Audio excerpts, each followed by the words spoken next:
সুষ্ঠু নির্বাচন আয়োজনের প্রতিশ্রুতি বাস্তবায়নে অন্তর্বর্তী সরকারকে তৎপর হওয়ার আহ্বান জানিয়েছেন বিএনপির মহাসচিব মির্জা ফখরুল ইসলাম আলমগীর। শনিবার 16 নভেম্বর জাতীয়তাবাদী টেক্সটাইল ইঞ্জিনিয়ার্স অ্যাসোসিয়েশন অব বাংলাদেশের তৃতীয় জাতীয় কাউন্সিলে তিনি এ আহ্বান জানান।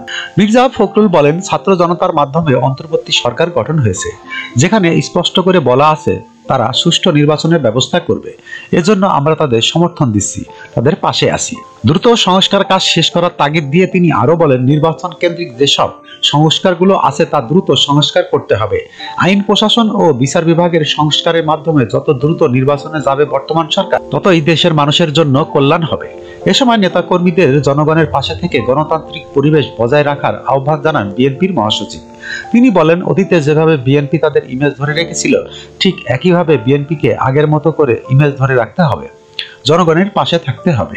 গণতন্ত্র রক্ষায় আন্দোলন চালিয়ে যাওয়ার আহ্বান জানিয়ে মির্জা ফখরুল আহ্বান জানান, তারেক রহমানের নেতৃত্বে বিএনপি আন্দোলন সংগ্রাম করছে গণতন্ত্র প্রতিষ্ঠায়, সেখান থেকে যেন বিএনপি পিছিয়ে না পড়ি। যখনকার খবর তখনই দেখতে চোখ রাখুন সুন 24 টিভিতে। চ্যানেলটি সাবস্ক্রাইব করুন।